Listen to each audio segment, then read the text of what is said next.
Welcome back to Reviews with Ronel. This week's series, Leveling Up by KF Breene. Magical Midlife Madness. Leveling Up 1. Laugh out loud funny. This book shows that one can make weird choices and forge a new life when things turn sour. Slow burn romance. A ragtag team protecting a magical house. An interesting take on shifters and the paranormal world, and loads of fun. Neve's language usage changed near the end, and so did Orson's, making what was a clean, language-wise read into something where the strange outbursts stood out, and was quite unnecessary. An interesting book that's easy to read. Magical Midlife Dating. Leveling Up 2. So much fun to read. Jumping point of view between chapters was only jarring because Jessie's is from first point of view, and the other's third. I love the use of online dating and gargoyle dating. I like that she learned what she's comfortable with, and the magic was awesome. Just wish Neve's language wasn't so blasphemous. Magical Midlife Invasion. Leveling Up 3. Appearance are a hoot. The various creatures, magic, and of course Ivy House, all doing their own thing was so much fun. Edgar and his flower obsession being the reason they even know they were being invaded was priceless. Some personal language issues though. Magical Midlife Love. Leveling Up 4. I enjoyed the various fight scenes and Jessie's ridiculous training method to use her gargoyle powers. The creatures who answered the summons were awesome. I actually suspected who the mage was from the start. Loads of fun there. The romance, though, was the best. The will they, won't they from the previous books finally came to a satisfying point. Can't wait to read more of Jessie's fun adventures. Too bad some of the language is still an issue. Magical Midlife Meeting. Leveling Up 5. So much fun.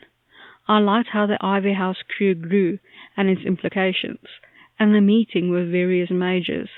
Those guys are the smirk while stabbing you in the back kind. And Sebastian, no words. They're all mad in the best way. Loads of steamy scenes. Jess finally connects with her inner gargoyle, and loads more twists. Yeah, the bothersome language does get old, Neve. Can't wait to read the next book. Magical Midlife Challenge. Leveling Up 6.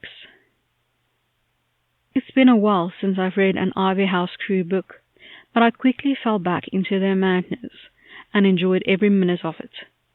Only Ivy House would have a battle between dolls and gnomes. I enjoyed the scenery and the way the Bassin-Noir live, and Neve drinking everyone under the table and then wrestling with the Bassayan. Of course. The final battle in the book was quite intense and awesome. Edgar was surprisingly agile and deadly. Brocken, wow. Even Jessie's gargoyle reacted to his bravery and amazingness. I do wonder what Sebastian is up to, besides passing out in fear when challenged by a Bassayan. LOL. Can't wait to read the next book. Too bad some of the language puts me off. Using the Lord's name as an expletive isn't cool. Magical Midlife Alliance. Leveling Up 7. The way the Gargoyle Society is set up was quite interesting, especially how only some were production groups and the top tiers more like the mob. LOL. Jessie handled them quite well, probably a lifetime of dealing with arrogant men like her ex giving her an edge. Tristan is quite fascinating, and the magic he speaks of interesting. In a way, he and Nessa make more sense as a couple than Nessa and Brocken. As Tristan meets her inner darkness head-on, Brocken needs someone more like Jessie. The scheming Sebastian, it seems he has a much bigger issue than gargoyles throwing him through the air.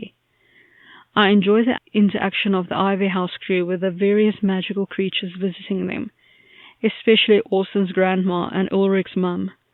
LOL funny how they get along with everyone and do what they came to do. Can't wait to read the next book. Too bad some of the language puts me off. Using the Lord's name as an expletive isn't cool. Magical Midlife Flowers. Leveling Up 7.5. Edgar and his display for the flower show cracked me up. Jessie's ex is a piece of work. I hope he gets reduced to public tears when her mates and crew get all up in his business. Orson is such a great book boyfriend. A fun read with loads of LOL moments and a bit of bloodshed. Magical midlife battle. Leveling up 8.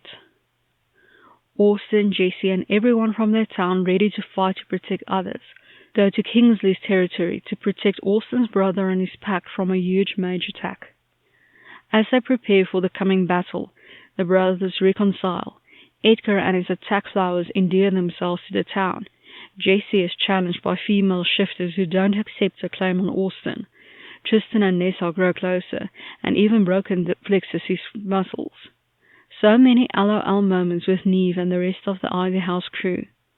The battle is intense, and so much more intricate than Sebastian had anticipated. The sacrifice of one had tears spring to my eyes and not go away long after I finished the book. Can't wait for the next one. Trigger warnings. Crude language, death, blood, torture.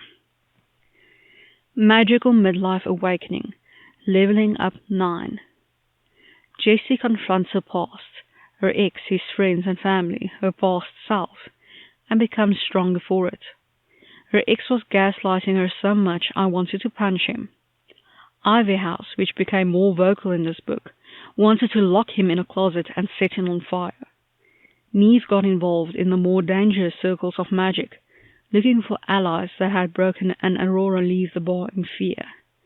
Tristan and Nessa's relationship grew, despite the distance between them, and even Edgar got to be extra creepy for the sake of being weird, to scare mages. The story is good and directly affects Jessie's growth, but the many loose strings, Tristan, Neve, Sebastian, makes me wonder what's in store for the Ivy House crew in the next book.